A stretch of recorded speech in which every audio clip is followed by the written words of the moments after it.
अगर हम बात करें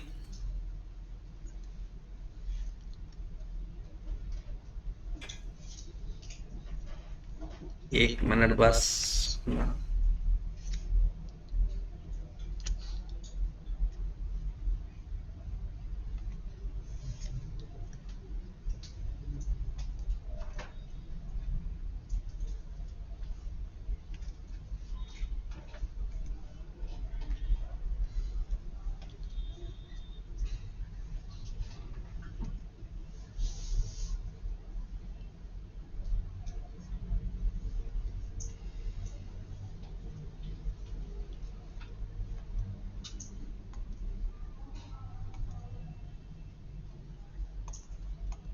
जी, हमारा पेपर 3 सेक्शन पे डिपेंड करता है और बाकी सब्जेक्ट्स का तो नहीं मुझे पता, बट कैफ के जितने भी मैं सब्जेक्ट पढ़ाता हूँ आई कैफ ने उसके 3 ही सेक्शन बनाया। ये मार्क्स आपके सामने है। सेक्शन ए के 35 से 45 नंबर। इसका मतलब ये हुआ कि सबसे बड़ा सेक्शन। इसमें टोटल हम 5 चैप्टर डिस्कस करेंगे और इन 5 चैप्टर में से 35 से 45 नंबर कंफर्म है। मैं पास्ट पैटर्न भी आपको भी दिखाता हूँ। ये पेपर पहले कैसे कैसे आए हुए हैं, किस चैप्टर में से कितना पेपर आया हुआ। बट इसमें पेपर में ना मिक्स होके सवाल आते हैं। एक ही सवाल के अंदर 3 4 टॉपिक्स होते हैं, तो आपको फिर उसी तरह से पेपर FR1 के या FR2 के मुश्किल होने की वजह सिर्फ यही है, जब हम प्रैक्टिस करते हैं अलग अलग चैप्टर्स की, पेपर में 2 3 चैप्टर इकट्ठा होके एक सवाल बन के आता है, वो थोड़ा सा परेशान करता है। अब अगर हम बात करें सेक्शन 2 की 20 से 30 नंबर और इसमें सिर्फ 3 चैप्टर है। इसका मतलब है कि एक चैप्टर में से सवाल आएगा नहीं। हाँ, ऐसा हो सकता है कभी आई क्या पैसा कर दे कि एक ही चैप्टर में से 20 नंबर का सवाल दे दे, बट इसमें से मुझे लगता है मिनिमम आपको ना 2 क्वेश्चन कंफर्म आया करेंगे। 3 चैप्टर में से 2 क्वेश्चन कंफर्म, और ये बाकियों की निस्बत आसान है। लेकिन याद रखें एक बात, कभी भी किसी चैप्टर के ऊपर रिलाय करके आई कैप का पेपर ना देना।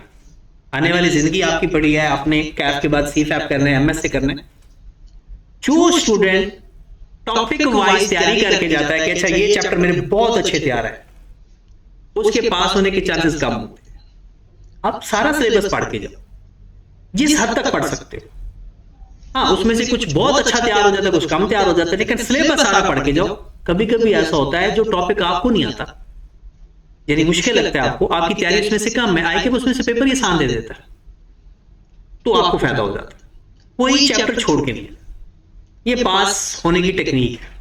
तो आपने उसके बाद आपका जो C सेक्शन है इसमें से 30 से 40 नंबर है, इसमें 5 चैप्टर कवर होते हैं। मतलब ये 5 चैप्टर में है, ये इसमें से 3 चैप्टर होते हैं ये, और ये भी 5 चैप्टर है। अब इसमें हमारा, क्योंकि जाहिर सी बात है रमजान मुबारक की वजह से हमारा थोड़ा सा जो स्टार्टर है वो चेंज है। पहले अगर किसी और को, या पहले हम जो नॉर्मल सेशन पढ़ाते हैं उसमें ऐसा नहीं होता। उसकी वजह, क्योंकि मुझे भी पता है कि आप लोगों को रोजा लगता है, पढ़ने की रूटीन, उठने की रूटीन, सोने की रूटीन, सारा थोड़ा सा आगे पीछे हुई है। तो हम टॉपिक वैसा स्टार्ट करेंगे जो आपके इस टाइम को मैनेज कर सके और हमें रिवीजन की जरूरत ना पड़े, और अगर हमें रिवीजन की जरूरत पड़ेगी तो फिर मुश्किल हो जाएगा हमारा। उसके बाद अब देखते हैं कि अगर हम सेक्शन A की बात करें,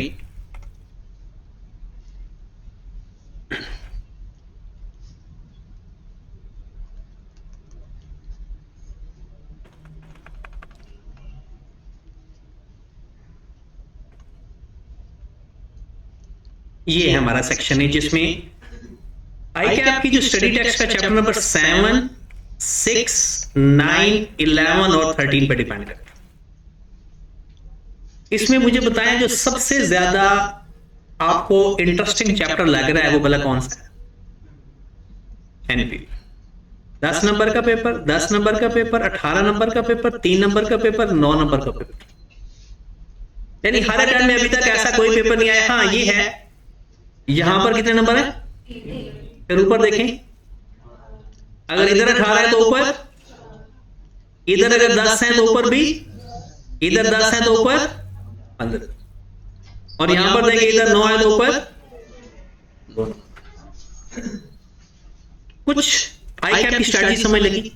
इन दो टॉपिक को मिला करना, सबसे कम पेपर वो उसने इस दफा दिया, सबसे कम 11 नंबर, अदरवाइज 21, 22, 25 और 20। मतलब इन दो चैप्टर्स का पिछला अगर एक्सपीरियंस देखें इस अटेम्प्ट के अलावा, क्योंकि आई कैप आपको पता है कुछ ना कुछ ऐसा करता है जो पहले कभी ना किया हो, ताकि आई कैप कहलाए।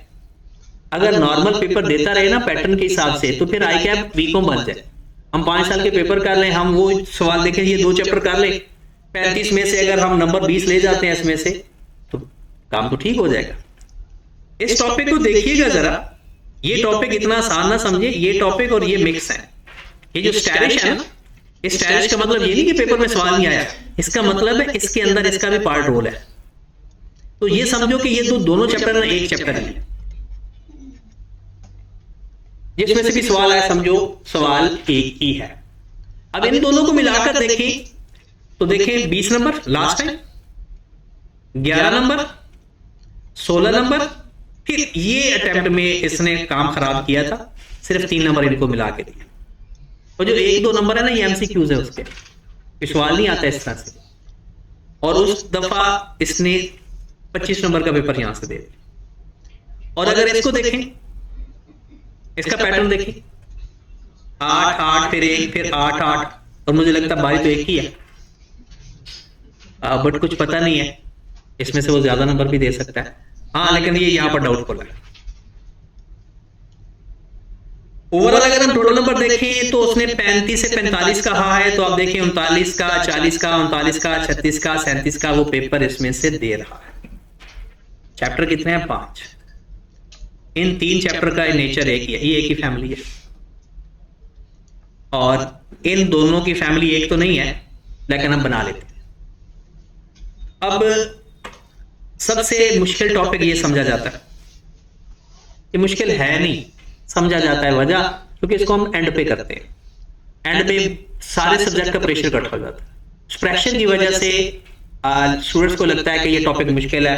आपको पता है उस वक्त हाथ पांव फूल रहे होते हैं, जो पहले याद किया होता है वो भूल रहा होता है, तो ये इस वजह से ये मुश्किल कहलाता है। अदरवाइज ये बहुत मुश्किल नहीं है, कोशिश करेंगे। वैसे तो अब ना इसकी बारी है, क्योंकि 10 15 4 18 2, अब इसका 18 नंबर या 15 नंबर या 16 नंबर के चांसेस हैं इस टॉपिक के। लेकिन हमने फिर वही बात, हमने ऐसा धोखा नहीं खाना, हमने सब चैप्टर्स की तैयारी करके जाए। एवरेज तैयारी कर पास हो जाओगे। आधे सब्जेक्ट बहुत अच्छी तरह करके जाओ तो फेल होने के चांसेस होते हैं, क्योंकि वही चैप्टर बहुत अच्छी तरह करके जाओ, आई कैप उसमें से फंसा सकता है। आई कैप के पास बड़ी टेक्निक्स, और वो सबसे बड़ी टेक्निक है वो अंग्रेजी। वो अंग्रेजी ऐसे इस्तेमाल करेगा हमें समझ ही नहीं लगेगी। तो इस सेक्शन में ये हम सेक्शन अभी स्टार्ट नहीं करेंगे, ये सेक्शन ये ईद के बाद हम स्टार्ट करेंगे ये सेक्शन या कोई भी। तो अभी इसको हमने सिर्फ पढ़ना है, पढ़ने की हद तक देखें बस। सेक्शन बी पे है, ये हमने अभी पढ़ना है, आज से शुरू करना है। कितने नंबर है जनाब? 20 से 30। इस चैप्टर को देखें, 1 7 4 1 3, ये एक दफा क्वेश्चन आया और ये एक दफा क्वेश्चन है, बाकी सारे एमसीक्यूज आए। मतलब इसमें से सवाल आने के काम चांस होता है। और वैसे भी ये 1 दिन का टॉपिक है या 2 दिन मैक्सिमम लगा सकते, लेकिन इसमें से उसने कभी मिस नहीं किया। इसको देखिएगा जरा, 8 15 11 10 और इस टाइम 17। हिस्ट्री चेंज, और सवाल की बहुत ज्यादा टेक्निकल नहीं था। इसका मतलब ये इधर से देखें 15 4 12 15 7, बड़ा सवाल आने के चांसेस हैं सब, क्योंकि 15 12 के बाद 7 7 के बाद ऐसी बात है नीचे तो शायद नहीं जाएगा, ऊपर जाएगा। तो ये 2 क्वेश्चन मोस्टली कंफर्म होते हैं। अगर इन दोनों को मिलाएं हम, 23 number 19 number 23 number 25 number 24 number, 2 chapter में से 2 सवाल, तो राउंड अबाउट 20 नंबर तो वो इससे कवर कर रहा है। और ओवरऑल देखें तो ये जो लोग कहते हैं ना आई कैप अपनी ग्रेड फॉलो नहीं करता, बिल्कुल गलत कहते हैं। आज तक ऐसा नहीं हुआ कि आई कैप ने ग्रेड फॉलो ना किया हो। आई कैप की ये ग्रेड है कि मैं इनमें से इतने नंबर दूंगा, और हम समझ लेते हैं ये ग्रेड है। क्या जैसे सपोज है इनमें से पीछे नंबर 17 दे दिया, अगली दफा ना दे, इन दोनों को मिलाकर 20 नंबर पूरे कर दे, 25 नंबर पूरे कर दे, इसका मतलब आई कैप ने तो ग्रेड फॉलो की है। और हमारे अगर देख लें 27, 26, 27, 26, 24 नंबर का पेपर इस 3 टॉपिक्स में से आ रहा है। हाँ, लगता है इसमें से भी एक अच्छा सवाल आ जाए इस दफा 5-6 नंबर का, इससे ज्यादा इसकी औकात ही नहीं। तो हमने जो आज टॉपिक शुरू करना है वो चैप्टर नंबर ये 12 है आई कैप का, आई कैप की किताब का।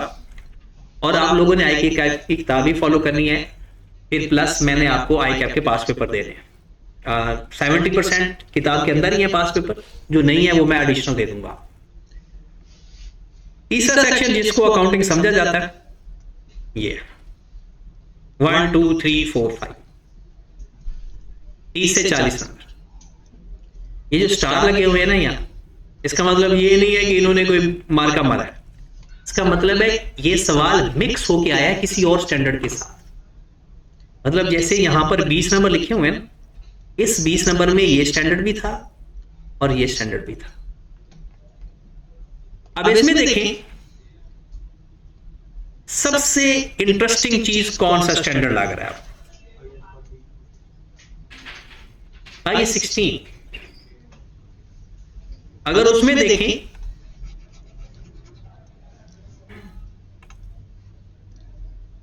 18 नंबर, 20 नंबर, 17 नंबर, 17 नंबर और 8 नंबर, लास्ट 8 नंबर का पेपर है और किसी को पता भी नहीं चला। सवाल था 8 नंबर का सवाल था, उसके अंदर न्यूमेरिकल नहीं आया ना, प्रैक्टिकल आ गया। उसने सिर्फ ये लिख दिया, अगर ये चीज मैं आपको भी बताऊं तो शायद थोड़ा बहुत तो आपको भी बताओ कि जी वो पॉलिसी चेंज कर रहा है, तो वो कहता है जी पॉलिसी चेंज करना अलाउ है या नहीं, कंसिस्टेंसी पॉलिसी के तहत बताए। तो इस तरह के सवाल थे कि उसको उससे क्या इफेक्ट पड़ेंगे। तो लेकिन लोगों को इस सवाल की प्रॉपर समझ नहीं लगी, तो लोगों ने कहा जी इस दफा IAS 16 का सवाल ही नहीं आया। अब ओवरऑल देखें IAS 20 उसका मोस्ट फेवरेट टॉपिक है, 4, 7, 8, 7, यानी इसकी इतनी वैल्यू है। लेकिन लास्ट टाइम कितने का आया और इस जगह पर कितने का आएगा? तकरीबन 6 नंबर का, 7 नंबर का भी आने के इसके चांसेस हैं, कंफर्म नहीं, चांसेस की बात कर रहा हूं। 23 में आ जाए 8, 3, ये स्टाइलिश का मतलब क्या है? ये मिक्स होके आया किसी के अंदर, फिर 6 नंबर, फिर 8 नंबर, इसका मतलब है ये भी आ ही रहा है। IAS 40 ने इस दफा ऐलान किया 6, फिर मिक्स आया था 1 नंबर, 1 नंबर और अचानक ही अलग से सेपरेट 13 नंबर का सवाल आ गया।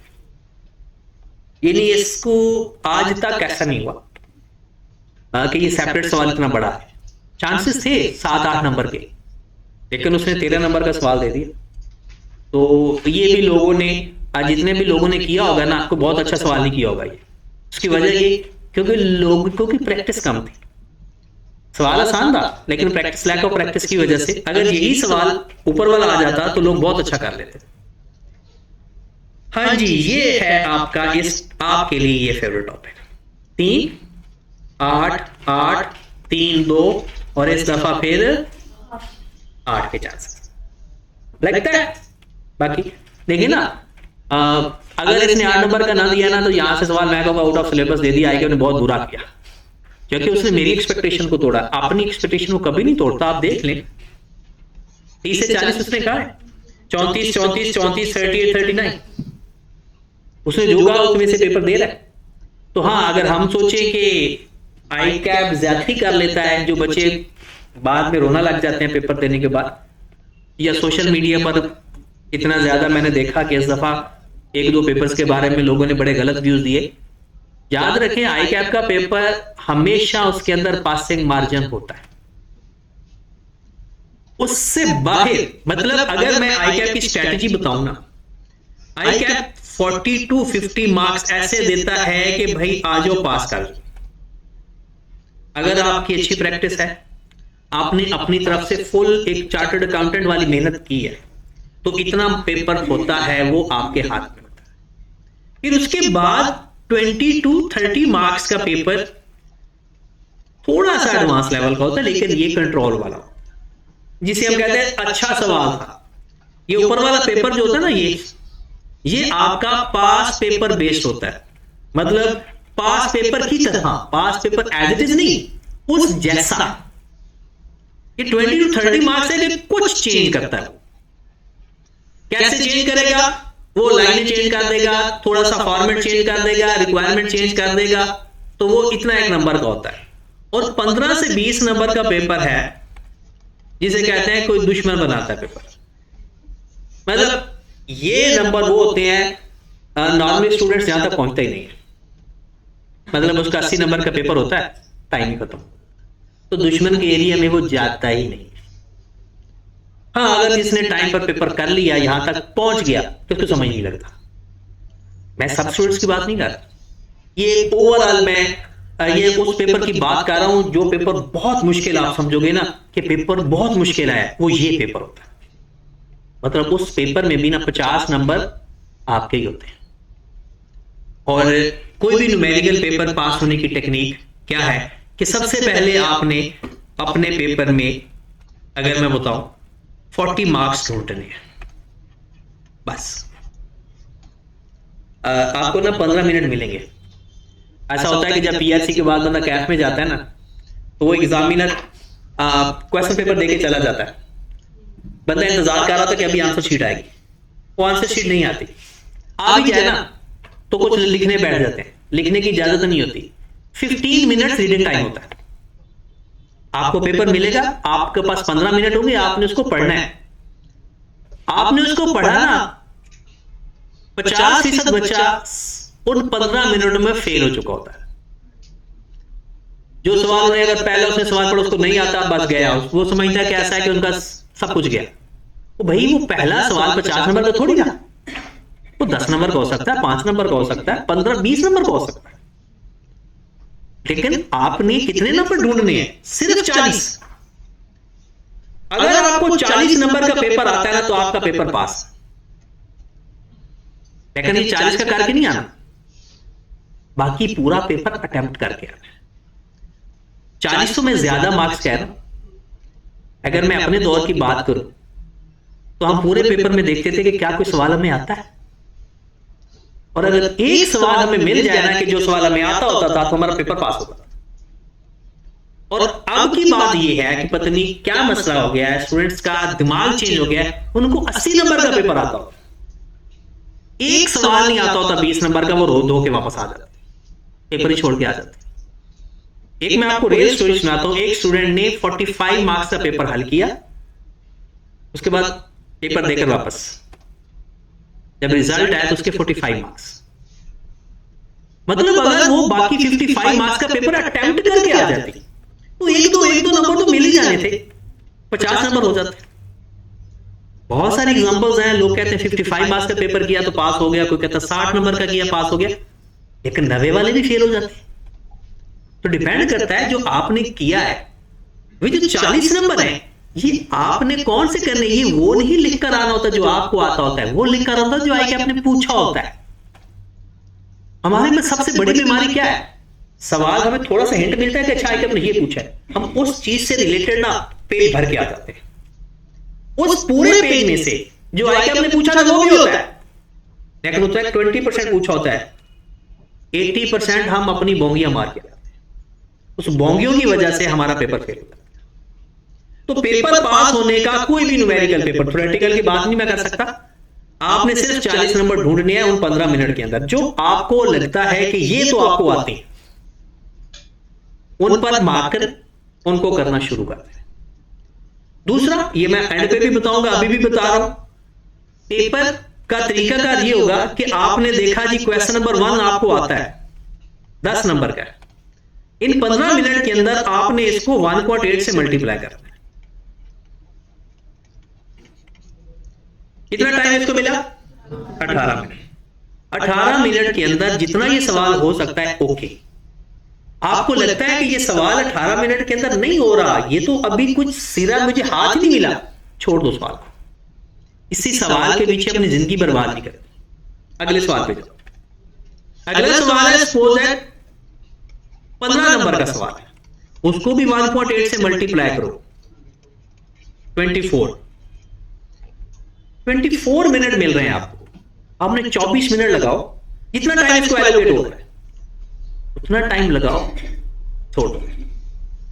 अगर आपको लगता है कि ये सवाल 1-2 मिनट लगाने से पूरा हो सकता है तो लगाओ, अदरवाइज छोड़ो। इससे होगा क्या, आपका पेपर कितना होता है 100 नंबर का, अगर 1.8 से मल्टीप्लाई करो तो कितना बनता है, इसका मतलब है आपका पेपर कभी रुकेगा नहीं। अगर आपने मुझे पेपर के बाद ये आकर कहा कि सर मेरा तो पेपर 80 नंबर का हुआ, तो मुझे आपके साथ क्या करना चाहिए, चित्रालोजी होनी चाहिए कि भाई मैं आपको कह रहा हूं कि आपने 100 नंबर का पेपर हर हाल में अटेम्प्ट करना है, अगर आपका सवाल नहीं हो रहा तो छोड़ दो, ना ज्यादा लगाओ सवाल के साथ, छोड़ो तो अगले सवाल में जाओ। अब आपके बहुत सारे क्लास फेलो या दोस्त होंगे जो आपके सीनियर होंगे जिन्होंने कैफ में पेपर अटेम्प्ट किया होगा, आप उनसे फीडबैक तो लो, 90% बच्चे कहते पेपर नहीं पूरा हुआ। वो भाई हम पिट रहे हैं कि आपने पेपर किस फॉर्मेट में अटेम्प्ट करके आना है, तो इसमें तो पूरा 100 नंबर हो जाएगा। अपने साथ घड़ी लेकर जाएं, जितना टाइम आपका एलोकेट होता है उससे ज्यादा टाइम ना लगे। इनकेस आपके सामने भी घड़ी होती है एग्जामिनेशन रूम में, नहीं है तो उन्हें कह दें मेरे सामने घड़ी अरेंज करो, वो कर देंगे। तो इससे का मतलब यह है कि सबसे पहले आपने वो 40 नंबर ढूंढने हैं। अगर मैं 40 को 1.8 से मल्टीप्लाई करूं तो कितना टाइम बनता है, 72 मिनट। चलो जितना भी बन जाता है, ये जो आपका 40 नंबर है ना, ये 60 मिनट में पूरे हो जाते हैं, क्योंकि ये आपको आता होता है ना, इस पे उतना टाइम नहीं लगता। एक बहुत ही मेरा ताबेदार शागिर्द था, उसने ये सवाल उठाया था कि सर इनकेस ये मेरा 10 नंबर का सवाल अगर 15 मिनट में हो जाए तो मैं अगला सवाल शुरू कर लूं या 3 मिनट वेट करूं। तो ऐसे भी फर्माबरदार लोग होते हैं, तो आप वो 3 मिनट अगला सवाल शुरू कर सकते, वेट करने की जरूरत नहीं है, ठीक होगी बात। उसके बाद अगर हम देखें ये 40 नंबर के बाद आपके पास पीछे बनता है 60 नंबर। उम्मीद है और इंशाल्लाह ये 60 नंबर भी आपको आते होंगे, लेकिन उनमें वो होगा डाउट। सबसे इंटरेस्टिंग बात क्या होती है, आप फेल कहां पर होते हो, आपको एक सवाल बहुत अच्छा था, आप शुरू करते हो कंप्लीट ही नहीं होता, आप दूसरा सवाल शुरू करते हो आधा होता है कंप्लीट ही नहीं होता, तीसरा सवाल करते हो आधा होता है कंप्लीट ही नहीं होता, आप उधर फेल हो जाते हो। हालांकि आप आधा सवाल उसमें से पास पहले हो चुके होते, क्योंकि इसके स्टेप बाय स्टेप मार्क्स होते हैं। एक और इंटरेस्टिंग बात मैं आपको बताऊं अकाउंटिंग की खूबसूरती क्या है। सपोज है आपने यहां पर पहले स्टेप में गलती की, 100 को 10 पे 20 पे डिवाइड किया, गलती से आंसर 10 लिख दिया। अब ये 10 आगे 5 जगह पर इस्तेमाल हुआ, किसी जगह प्लस हुआ, किसी में माइनस होना था, किसी से मल्टीप्लाई होना था, वो सिर्फ यहां पर नंबर काटेगा। ये गलत वैल्यू आगे जिससे भी मल्टीप्लाई या डिवाइड करोगे, अगर प्रोसेस ठीक होगी उसके नंबर आपको मिलेंगे। मतलब यहां पर उसे पता है कि अच्छा यार अगर ये सही होता तो अगले सारे इसका सवाल ठीक होता, तो अगले सारे स्टेप के आपको मार्क्स मिलेंगे, सिर्फ यहां पे वो मार्क काट देगा। वरना अगर आई क्या पैसा ना करे ना तो अकाउंटिंग में कोई पास ही ना हो। वो तो कहता है जगह जगह पे कहता है कि नंबर ले जाओ, लेकिन हम भी बहुत बुरी करते हैं, ऐसे ऐसे ब्लंडर मार के आते हैं ना पेपर में। मैं आपको इसके दिखाऊंगा, मैं कुछ पेपर ना आपको ही चेक करवाऊंगा आपके क्लासमेट्स के, कुछ अच्छे जब मिड मॉक होंगे, या मैं मंथली एक टेस्ट लेता हूँ कलेक्टिवली, एक तो वीकली टेस्ट होते हैं ना, एक मंथली भी टेस्ट लूंगा, फिर मैं वो आपके ही अमाल दिखाया करूंगा कि भाई साहब ये आप करके आते हो तो आई कैप कैसे पास करें। अगर हम इसकी परसेंटेज की बात करें तो लास्ट टाइम इस सब्जेक्ट का रिजल्ट में 26% आया। 26% का मतलब क्या है, हर 100 में से 26 लोग पास हुए, नॉट फ्रेशर, इसमें रिपीटर भी हैं, कोई किसी का दूसरी अटेम्प्ट की, किसी की तीसरी, किसी की चौथी, और अगर हम एस्टिमेट लगाएं तो जी 8 से या 10% फ्रेश है। और आपको ये लग रहा है ये डरने वाली बात नहीं है, अच्छी मोटिवेशन वाली बात नहीं कि 10% पास है, हम भी उनमें से आए, 0% नहीं है। मोटिवेशन तो ये होनी चाहिए ना कि अगर 1% है तो बंदा उसको अपने आप को कंसीडर करे, और अगर आप अपने आप को ऐसे कंसीडर करोगे तो ही काम होगा। अपने आप को नालायक समझना छोड़ दो। आपके अंदर वो सारी खूबियां हैं जो अल्लाह ने आपके बहुत अच्छे एक ब्रिलियंट स्टूडेंट को दी है। बस फर्क ये है लेवल ऑफ इंटरेस्ट। जब आपका थोड़ा सा लेवल ऑफ इंटरेस्ट चेंज होता है ना, तो फिर एक आपने सारी रात इश्क मुर्शिद देखा और आपके क्लास फेलो ने सारी रात वो एक टॉपिक को पढ़ा, तो सुबह आकर लेवल में फर्क तो होगा कि जिसने जो रात को या अपनी मेहनत की, कहते हैं ना, और हर कोई वही हासिल करेगा जिसके लिए वो कोशिश करेगा। और ये जो आपके पास जो 1 साल है ना या 1.5 साल है, ये बहुत ही क्रूशल है। मायूसी भर इसके अंदर, मायूसी कूट कूट के भरी हुई है। अब डर इसके अंदर है, यानी मोटिवेशन जीरो है। यहां आपको हर बंदा डराएगा, अभी रिजल्ट आएगा, अभी आपने पेपर ही दिया, पहले लोगों के रिजल्ट को देख के डर जाओगे। यानी इतने ज्यादा फैक्टर्स हैं, इन तमाम फैक्टर्स को फेस करना बहादुरी है। अगर एक सपोज दैट एक स्टूडेंट आपका कोई क्लास में ब्रिलियंट है, उसने 3 पेपर दिए थे, कोई नहीं पास हुआ, अभी आपने पेपर ही दिया, पहले ही आप सोच लेते हो कि बस मर गए। ये माइंडसेट अपना चेंज करना है, इसको दिमाग से निकाल दो। उसने कोई और पेपर दिया है, वो जो पेपर दिए होंगे उसके और होंगे, आपने जो पेपर देना आपको पेपर और आते होंगे, आपका लेवल और है।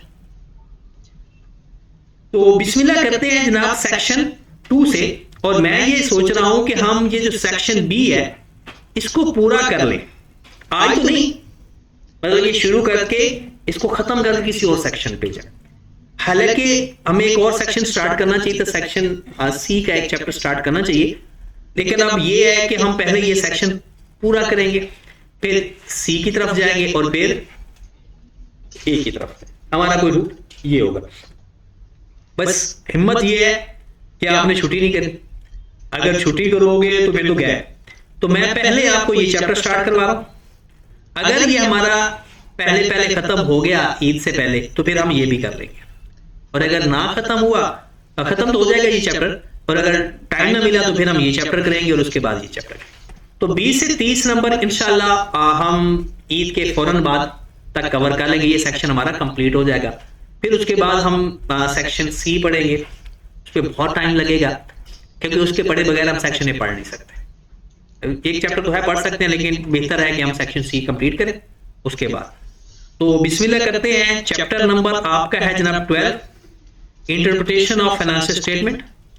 लेकिन मैं इसका नाम कुछ और ही आपको बताने लगा हूं। चैप्टर नंबर आपका ये आई क्या आपकी किताब के हिसाब से 12 है। इसका एक नाम ये भी है, क्योंकि हमारे दरमियान हमारे कुछ सीनियर भी बैठे हुए हैं, मतलब सीनियर से मुराद जिन्होंने ये चैप्टर्स पहले पढ़े हुए हैं। तो इस चैप्टर का नाम इंटरप्रिटेशन ऑफ फाइनेंशियल स्टेटमेंट के साथ साथ रेशियो एनालिसिस भी है। रेशियो एनालिसिस को सीखने से पहले आपको एक चीज का पता होना चाहिए, फाइनेंशियल स्टेटमेंट क्या चीज होती है किसी को आइडिया? फाइनेंशियल स्टेटमेंट्स जी,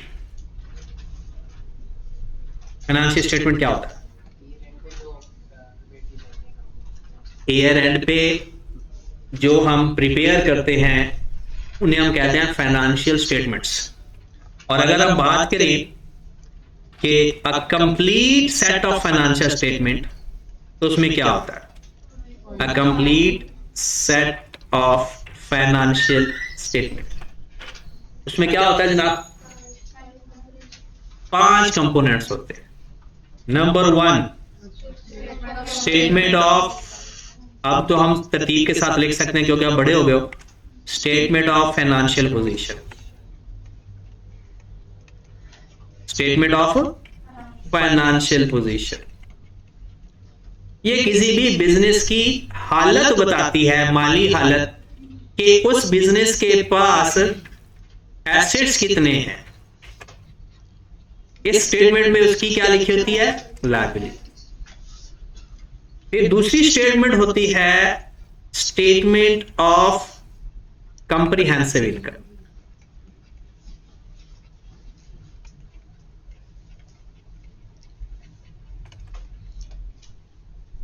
इस चैप्टर को सीखने के लिए आपको ये दो स्टेटमेंट्स का पता होना जरूरी है। बनानी भी आनी चाहिए, लेकिन बनाना यहां पर हमारे सिलेबस में नहीं है। तीसरे नंबर पे कैश फ्लो स्टेटमेंट जरूरी नहीं है इस चैप्टर के लिए। चौथे नंबर पर चेंजेस इन इक्विटी, ये भी जरूरी नहीं है। और पांचवें नंबर पे नोट्स। इस चैप्टर के लिए सिर्फ आपको इसका नॉलेज होना जरूरी है। तो अगर किसी को नॉलेज नहीं है तो मैं बता देता हूं, और अगर नॉलेज है तो फिर आगे चलते हैं। मतलब अच्छा, आपको फाइनेंशियल पोजीशन और कंप्रीहेंसिव का नॉलेज, अच्छा दोबारा बता, ठीक है। और भी कोई बंदा है जिसको ये इश्यू आ रहा है? आपने गैप लिया है? Yes sir. खैरियत थी? जॉब भी करता हूँ। वो तो मुझे पता है। तो पहले तो स्टेटमेंट ऑफ फाइनेंशियल पोजीशन में कौन कौन सी चीजें होती हैं? Asset liability. हाँ, स्टेटमेंट ऑफ फाइनेंशियल पोजीशन।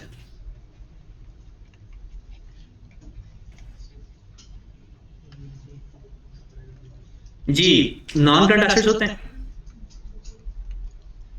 बस इतना पता होना चाहिए, काफी है। नॉन करंट एसेट्स होते हैं, फिर करंट एसेट्स होते हैं। ये तो पता है ना नॉन करंट एसेट कौन कौन से होते हैं? Land, building, plant and machinery, cash, वो करंट एसेट्स होता है। टोटल एसेट्स आ जाते हैं। फिर हमारे पास इसमें आता है इक्विटी। इक्विटी के अंदर क्या क्या होता है? Capital plus reserve. और इसमें अब इसी को जब सीखो, कैपिटल और रिजर्व, क्योंकि इसमें ये टर्म्स इस्तेमाल होंगी। रिजर्व में रिटेल अर्निंग आता है माइनस ड्रॉइंग्स करके। रिजर्व क्या होगा? Retail earning minus. और फिर इसके अंदर क्या आता है? Non current liability.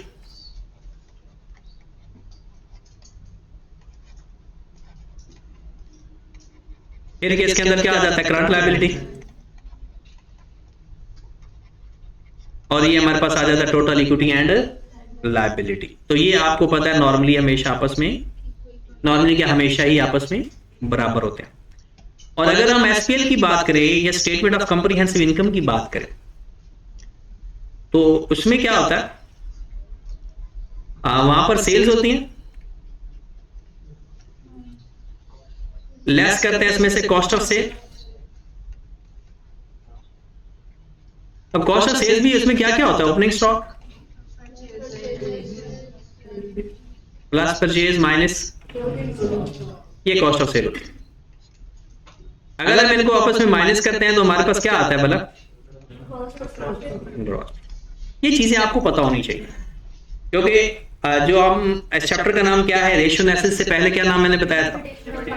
Interpretation of financial statement. उसकी जांच पड़ताल, उसके बारे में एनालिसिस करेंगे। फिर लेस इसमें क्या होते हैं? अदर एक्सपेंस, जिसे आप ऑपरेटिंग एक्सपेंस भी कहते हो। तो हमारे पास क्या आ जाता है? ना ना ना ना, ऑपरेटिंग प्रॉफिट। अब ये थोड़ा सा चेंज हो गया स्ट्रक्चर। इसमें से फिर लेस करते हैं ऐड फाइनेंस कॉस्ट, इंटरेस्ट वगैरह, और इसमें ऐड करेंगे अदर इनकम।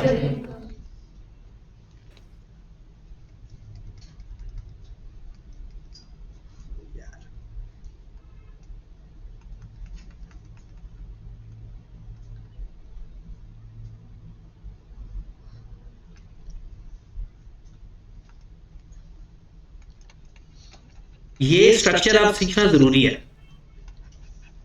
हमारे पास आ जाता है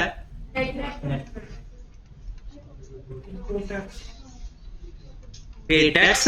वैसे टैक्स की एप्लीकेशन नहीं है अभी तक। और फिर हमारे पास आ जाता है प्रॉफिट आफ्टर। ये स्ट्रक्चर तो बस पता होना चाहिए। और आपको पता है इनको बोलते क्या है? Elements of financial position, elements of statement of company. और मैंने आपको कहा है ये जो पीएससी के अंदर नो डाउट इसमें प्रैक्टिस बहुत कम है, इंट्रोडक्शन टू अकाउंटिंग की प्रैक्टिस बहुत कम है, बट जो बेसिक चीजें हैं ना वो कमाल है। इवन के जब ये इंट्रोडक्शन टू अकाउंटिंग कैफ लेवल में होता था इतनी बेसिक चीजें उसमें नहीं होती थी, एक छोटी छोटी चीज उसने बता दी है। कोई पढ़े ना पढ़ेगा अलग बात है, लेकिन उसने एक एक चीज बताई है कि आपकी बेसिक बड़ी स्ट्रॉन्ग करती है। अदरवाइज सीए फाइनल करने के बाद भी बहुत सारी चीजों का पता नहीं होता था। तो पहली बात तो ये होगी कि फाइनेंशियल स्टेटमेंट्स फिलहाल हमें दो पता होनी चाहिए, स्टेटमेंट ऑफ फाइनेंशियल पोजीशन और स्टेटमेंट ऑफ कंप्रिहेंसिव। ओके होगी बात। उसके बाद हमें यूजर्स ऑफ फाइनेंशियल स्टेटमेंट भी पता होना चाहिए। पता है यूजर्स ऑफ फाइनेंशियल स्टेटमेंट कि इन फाइनेंशियल स्टेटमेंट को कौन लोग इस्तेमाल करते हैं, कौन करता है?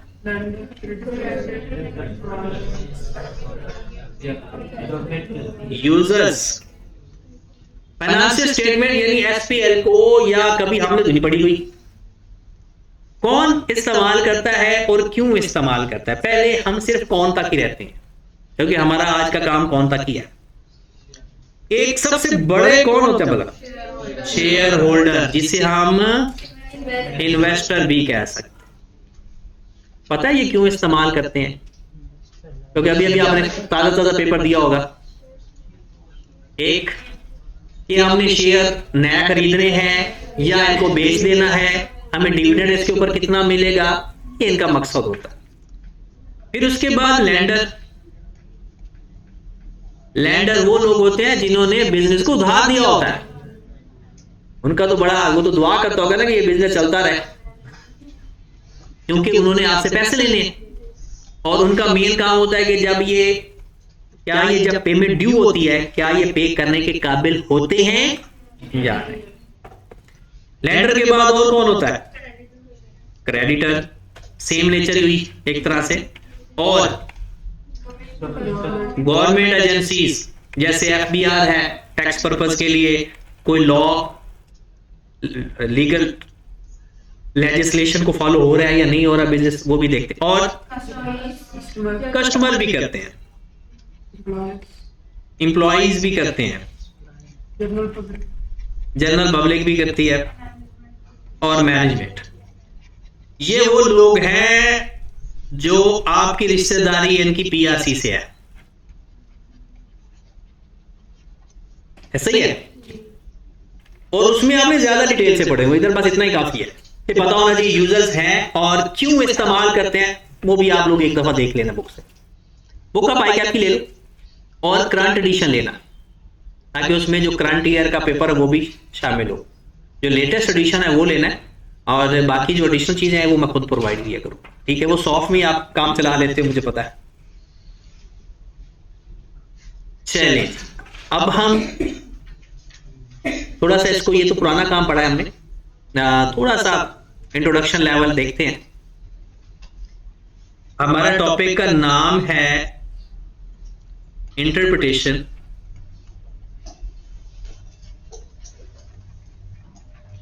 Of financial statement.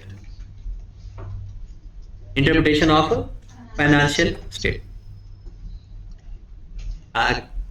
क्या मतलब है इसका? थोड़ा सा 2022-2023 आपकी सेल्स हुई 500 मिलियन, 2023 में हुई 400 मिलियन।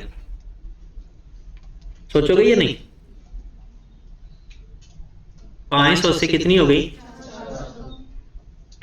तो अगर आपने कुछ ना सोचा तो क्या ऐसा हो सकता है 2024 में 250 मिलियन? एनालिसिस करोगे क्या वजह है हमारी सेल्स कम हुई है, उस वजह को मैनेज करोगे। ऐसा भी हो सकता है 500 से 600 भी हो जाए, इसका एनालिसिस करेंगे या नहीं? इसका भी करेंगे कि हम मजीद कितनी और सेल्स बढ़ा सकते हैं। एनालिसिस फिर करोगे कैसे? क्या एनालिसिस करने का तरीका कार क्या होगा, जरा गौर फरमाएं।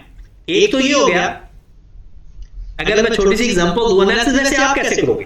अगर मैं आप अपने बिजनेस को इवैल्यूएट करना चाहते हो तो कैसे करोगे अरूज? अगर आप अपना पॉइंट ऑफ व्यू दे कि आप अपने बिजनेस को इवैल्यूएट कर रहे हो 2024 के बिजनेस को या 2023 के, इवैल्यूएशन का क्या तरीका है आपके पास? आज की अपना status, sales, expenses, assets, liabilities पिछले साल से कंपेयर कर लो, एक तरीका। दूसरा तरीका, आप अपने किसी कंपेटिटर से अपना मुवाजना करो। मतलब आप जो बिजनेस कर रहे हो, जाहिर सी बात है कोई और भी तो कर रहा होगा, आप अपने ही जैसे बिजनेस का कंपैरिजन करो। उसकी सेल्स कितनी है, मेरी सेल्स कितनी है, उसके एसेट्स कितने हैं, मेरे एसेट्स कितने हैं, उसकी लायबिलिटीज, मेरी लायबिलिटी, उसके साथ कंपेयर कर।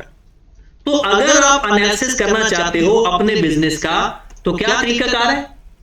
या तो ऐसा करो कि जैसे सपोज दैट बिजनेस ए है, वो अपने आप को क्या करेगा, कंपेयर कर लेगा 2023 की परफॉर्मेंस विद 2024 या 2022। और अगर 2023 एक ही साल है, बिजनेस ए और जब बिजनेस ए और बी आपस में कंपैरिजन करेंगे ना, फिर साल एक ही लेंगे। ये नहीं है कि बिजनेस ए का पिछले साल ले लो और बिजनेस बी का ये साल ले लो। अच्छा, क्या ये रेशो कभी कभी आपको धोखा दे सकती है? बिल्कुल दे सकती है। या कभी कभी ऐसा होता है कि रेशो फाइंड करने वाला धोखा दे जाता है, वो गलत रेशो फाइंड कर जाता है ताकि लोगों को नजर आए हमारी ग्रोथ हो रही है। पता है इसे क्या बोलते हैं? Window dressing. ये टर्म्स होती है, जब कोई जानबूझ के गलत रेशो इंटरप्रेट करे ना, उसे विंडो ड्रेसिंग बोला जाता है। अब होगा क्या, सपोज दैट 2000, यहां पर मैं ले लेता हूं 20 और यहां पर ले लेता हूं 2018। हुआ ये, मेरी 2018 में सेल्स थी 500 मिलियन, 2020 में हुई अचानक डाउनफॉल। के पीछे क्या वजह बनी? कोविड-19। 2020 में कोविड आ गया था, सारे बिजनेस ही बंद हो गए थे। 3 में मार्च के अंदर आपको पता है लॉकडाउन लग गया था, 23 मार्च को। और उसके बाद फिर ये लॉकडाउन इतना एक्सटेंड होता गया, बड़े बड़े बिजनेस मुंह पे बल गिर गए और बहुत सारे बिजनेस स्टेबल भी हो गए। तो वजह ढूंढनी पड़ती है कि क्यों ऐसा हुआ है, और हमारा काम ही यही है एज अ चार्टर्ड अकाउंटेंट। हम वो रीजन ढूंढेंगे और फिर ये भी बताएंगे कि इसको इंप्रूव कैसे किया जा सकता। मैं सपोज एक बात करता हूं, थोड़ा सा आपको इस लाइन पे लेकर आने की कोशिश करता हूं कि हम जा किधर रहे हैं। देखिए, एक बिजनेस है ए, उसने आपको कॉल की कि आ जाओ मुझसे ना, मेरे पास जॉब करो। आप किसी और जगह पर एक बिजनेस में जॉब कर रहे हो, उन्होंने कहा जी हमारे पास आ जाओ जी, वहां पर आप ले रहे हो ना 4 लाख, मैं आपको 5 लाख। आप कह दो ठीक है मैं आ जाता हूं। जब आप उस बिजनेस में आए, हमने देखा कि जिस बिजनेस को मैं छोड़ के आ रहा हूं ना, उसकी सेल्स थी 5000 मिलियन, इसकी 100 मिलियन है, फिर भी ये मुझे 5 लाख दे रहा है। चलो आ जाते हैं। हम आ गए, हमने उसे कहा कि यार आपकी तो सेल्स बहुत ही कम है। उसने कहा भाई साहब आपको क्यों बुलाया? कि अगर मेरी सेल्स ज्यादा होती तो पहले जो लोग काम कर रहे होते तो वो तो चल रहे था। हम करेंगे एनालिसिस, उधर का एक्सपीरियंस लेकर आएंगे। सबसे पहले हम देखेंगे कि हम, अब मैं अगर बात करूं हमने सेल्स कैसे बढ़ानी है, सबसे पहले मैं देखूंगा क्वालिटी। ऐसा है कि जो गुड्स की क्वालिटी है वो कैसी है, क्या उसमें तो कोई इशू नहीं आ रहा। फिर फौरन मैं क्या शुरू कर दूंगा, एडवर्टीजमेंट। इसके साथ एडवर्टीजमेंट करूंगा ट्रेड डिस्काउंट के साथ। या एक मैं आते ही ना शो करूंगा जिसे बोलते हैं डीम्ड ब्रांड। डीम्ड ब्रांड किसे कहते हैं? एक तो ब्रांड होता है ना, एक होता है सिर्फ शो करता है मैं ब्रांड। और आजकल डिजिटल दौर के अंदर ना ये चीज ज्यादा बिक रही है। आप अपने आप को ऐसे प्रेजेंट करो, एक दफा अगला बंदा धोखा खा जाए। और आपको पता है, सपोज मैं आपको एक इंटरेस्टिंग बात बताता हूं, किसी से दिल पे नहीं लेना। चल मैं एग्जांपल ऐसा देता हूं जो आप में से किसी पे फिट ही नहीं होती। एक बंदा है जिसका सर के बाल नहीं है। अब वो एक एडवर्टीजमेंट देखता है कि ऐसे जोर शोर से एडवर्टीजमेंट देता है कि यार ये चीज इस्तेमाल करो, बाल ग्रो हो जाएंगे, फलाना हो जाएगा, ढिमकाना हो गया, अगर नहीं होते तो पैसे वापस। बंदा कहता है अच्छा यार 2000 ही है ना, वो उस चीज को खरीद लेता है। आजकल ये ऐड आपने बहुत देखे होंगे,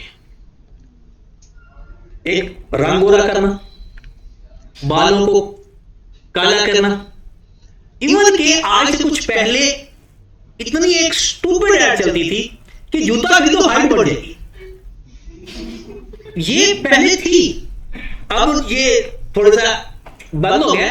और बहुत सारे लोगों ने जूता खरीदा भी था और उन्होंने इस तरह से ऐड प्रेजेंट किया कि जनाब के अगर आपका नहीं हाइट बढ़ेगी तो हम आपको वापस पैसे दे देंगे।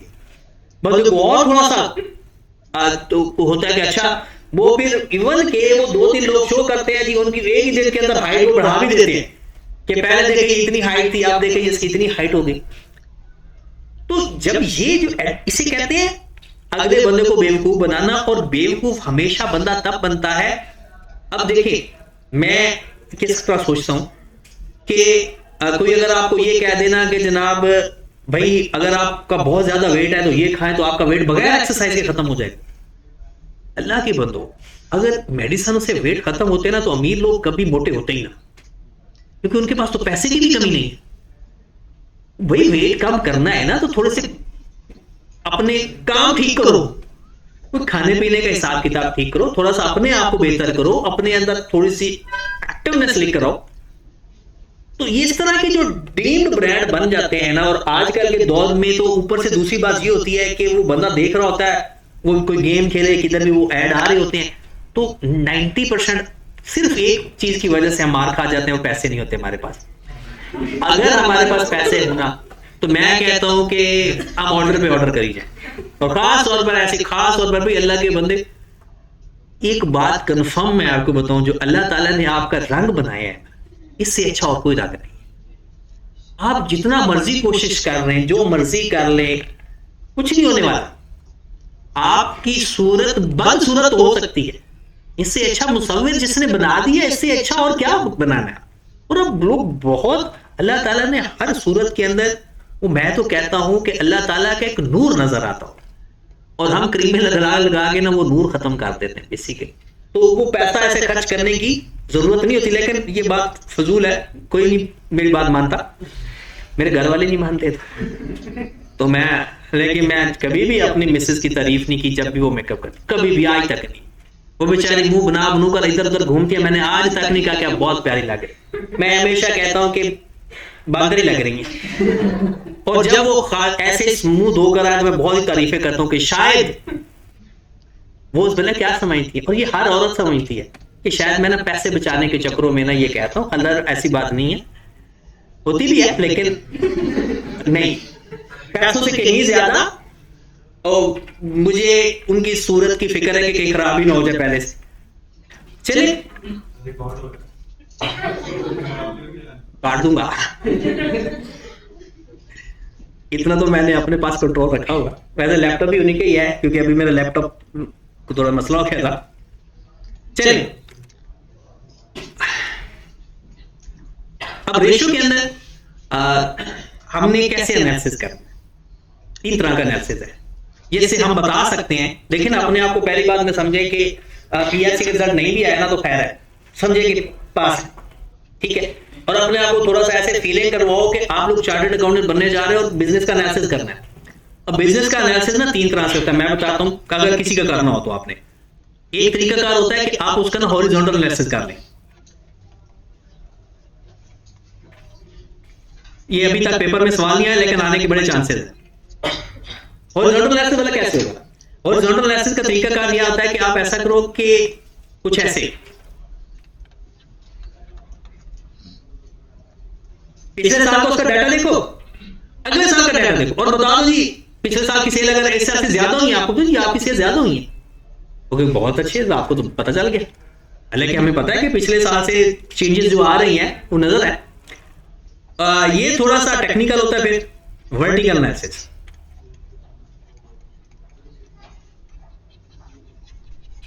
इससे भी आज तक पेपर नहीं आया। वर्टिकल एनालिसिस का मतलब क्या होता है? किसी एक चीज को बेस बना कर ना बाकी सबको उसके साथ कंपेयर कर दो। जैसे आपकी सेल है 100 रुपए और आपका प्रॉफिट है 40 रुपए, तो आप कहो कि अगर सेल्स हर 100 रुपए के ऊपर 40 रुपए प्रॉफिट आता है और कॉस्ट ऑफ सेल कितनी है 60, तो आप क्या कहोगे हर 100 की सेल के पीछे कॉस्ट 60 रुपए कॉस्ट हुआ करेगी। मतलब किसी एक चीज को बेस बना के ना वो मैं बनाऊंगा कैसे, वर्टिकल। और तीसरा है रेशियो एनालिसिस, और इसी से ही पेपर आता है।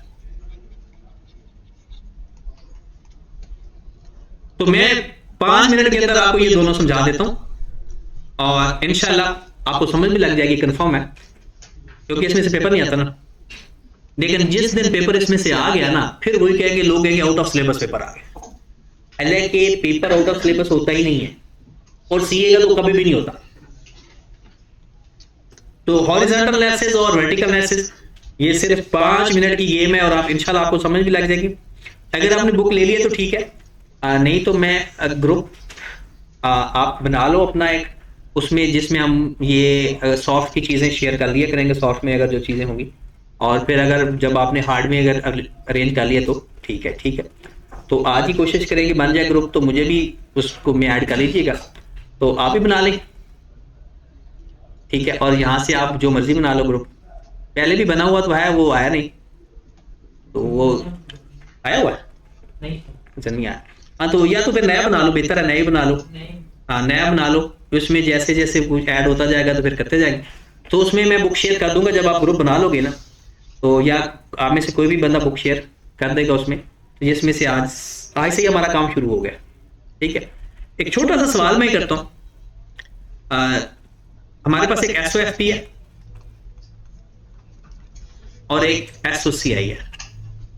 एक डीम्ड क्वेश्चन लेता हूं मैं कि मेरे पास सेल्स हैं 5000, कॉस्ट ऑफ सेल है 3000, जीपी है 2000, ऑपरेटिंग एक्सपेंसेस हैं 1200 और मेरे पास नेट प्रॉफिट है 800। इसके बारे में तो कोई इशू नहीं है। और ये साल कौन सा समझ लो, ये साल है 2023 का, साथ ही 2022 का डाटा पड़ा हुआ है आपके पास इसका। तब आपकी सेल हुई थी 4000 की, कॉस्ट ऑफ सेल थी 2800, आपका प्रॉफिट कितना आ गया 1200, और ऑपरेटिंग एक्सपेंस आपके थे लास्ट टाइम 800 कर लेते हैं, और आपका प्रॉफिट कितना था 700। बिल्कुल ऐसे ही आप यहां पर देखिए, मैं इकट्ठा करके लिख देता हूं। नॉन करंट एसेट्स आपके पास हैं 1200 के, करंट एसेट्स हैं आपके पास 800 के, टोटल एसेट्स हो गए आपके पास 2000। फिर इक्विटी है आपके पास, सपोज कर लेते हैं 1500 है। नॉन करंट लायबिलिटी 300 है, करंट लायबिलिटी 200 है, और टोटल कितना हो गया। ये समझिए 2023 है, 2022 नॉन कटा से समझ लेते हैं 1100, क्रांच से समझ लेते हैं 600, टोटल हो गया 1700। यहां पर ये समझ लेते हैं 1400, ये समझ लेते हैं 200 और इसको समझ लेते हैं 100। पेपर में अगर सवाल आपको आएगा ना हॉरिजॉन्टल एनालिसिस और वर्टिकल एनालिसिस का, तो ये आएगा इस तरह से गिवन होगा। आपको कहेगा एनालिसिस करके हमें बताओ कि आपकी नेक्स्ट ईयर में ग्रोथ हुई है या नहीं। 2023 में वो पूछेगा कि 2023 में बताओ ग्रोथ हुई है या नहीं। तो पहले मैं आपको ना हॉरिजॉन्टल एनालिसिस समझाने लगा। हॉरिजॉन्टल एनालिसिस में होगा क्या, आपने करना क्या है, current year minus base year. मतलब अगर मैं ऊपर फार्मूला लिख दूं हॉरिजॉन्टल एनालिसिस का, current year minus base year divided by base year multiplied by 100। अगर आपका आंसर 100 से ऊपर आ गया तो वो चीज बढ़ रही है, 100 से कम आ रहा है तो वो चीज कम हो रही है। मतलब 110 आ गया तो क्या मतलब है इसका, 10% चीज बढ़ गई। और अगर 100 से कम आया 95% आया तो इसका मतलब क्या, 5% चीज कम हो। तो जनाब आप यहां पर इस कॉलम में लिख सकते हो, हर बार लिखने की जरूरत नहीं है। अपने कैलकुलेटर पर क्या करोगे, 1200 divided by 1100 over 1100 multiplied by 100। Done. तो क्या ये सारे कर लोगे, सबको ऐसे करना है। 800 minus 600 divide by 600 multiplied by 100। आप मुझे बताओ जरा इसके आंसर बताते जाओ, इसका कितना आंसर है पहले का।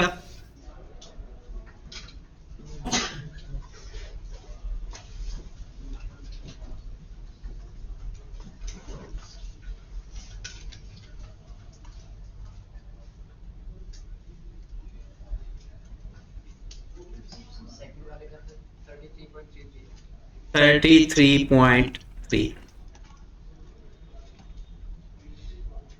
और ऊपर वाले का 9.09। पेन का कलर चेंज कर लेते हैं।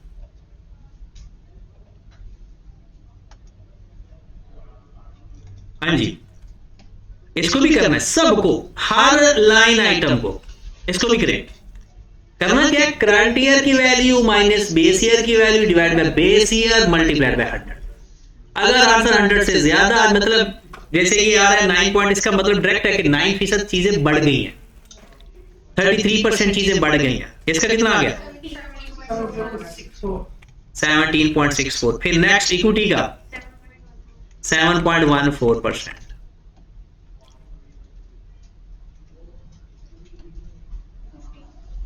कितना, 50%। इसका भी 50%, 100%। और इसका तो वही आएगा 17.6। That is the horizontal analysis. Horizontal वैसे भी पता है ना, हॉरिजॉन्टल कैसे, बिल्कुल इसको भी ऐसे करना है। 5000 4000 फिर वो डिवाइड बाय 4000 मल्टीप्लाइड बाय 100 हो जाएगा ये।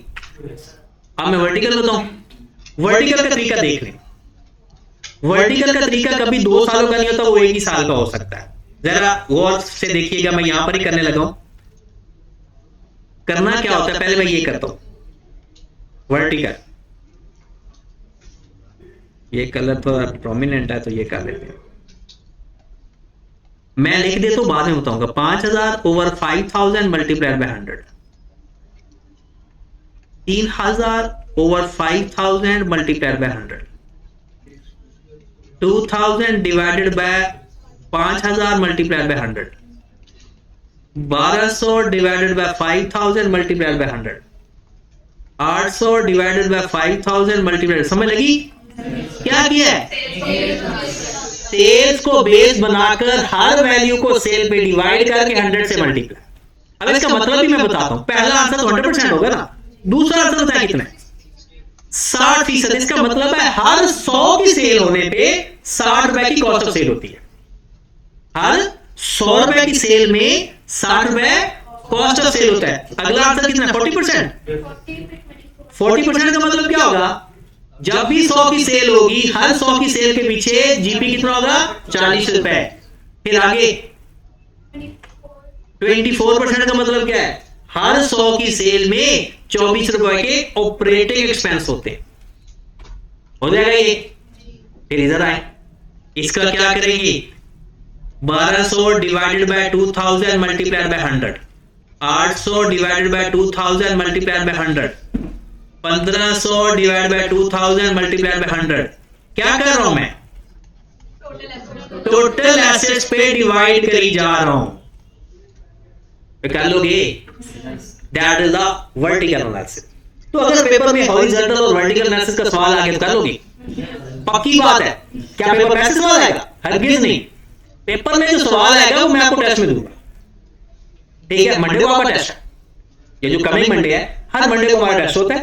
तो कमिंग मंडे को भी हमारा टेस्ट है। मैं कहता हूं कल मैंने एक छोटा सा टेस्ट बना कर आऊंगा इसका, जस्ट फॉर के इंटरेस्ट, कि थोड़ा सा हमें आपका इंटरेस्ट डेवलप हो जाए, कि देखते हैं कि आपका दिमाग ऑपरेटिंग लेवल पे है भी सही या नहीं। तो कल आप किताब आपके पास, सबके पास है, ये डाउनलोड करनी आती है सबको? ICAP की किताब डाउनलोड करके एग्जांपल नंबर 1 आपने उसका हॉरिजॉन्टल एनालिसिस भी करके आना है और वर्टिकल एनालिसिस भी करके आना है। चैप्टर नंबर 12 का, चैप्टर नंबर 12 एग्जांपल नंबर 1 उसका वर्टिकल और हॉरिजॉन्टल एनालिसिस कल करके आना है। और कल मैं भी एक सवाल लेकर आऊंगा और मैं देखता हूं कि आपका दिमाग किस हद तक काम करता है। ठीक है, और अगर पेपर में सवाल आता है या तो ये ऐसे ही आएगा या जैसे मैं सवाल लेकर आऊंगा वैसे आएगा। तो अगर वो दोनों सवाल आप कर लेते हो तो इंशाल्लाह ये काम आपका पूरा हो गया। जिस दिन आपने जाना है, आपके पास सिर्फ 2 दिन का टाइम है, आज का दिन और कल का दिन। जो चीज आज हमने पढ़ी है, अगर आपको हर हाल में 2 दिनों में समझनी है, नहीं समझ आई तो कल मुझे आगे ना जाने दे। अगर मैं आगे चला गया और आपको समझ अधूरी रहेगी तो यकीन जाने मेरे हाथों कत्ल भी हो सकता है। जाहिर सी बात है, अगर आप फेलियर होता है ना तो फेलियर अच्छा नहीं लगता। तो इसलिए हम चाहते हैं कि ज्यादा से ज्यादा पास हो। ठीक है जनाब, ओके जी।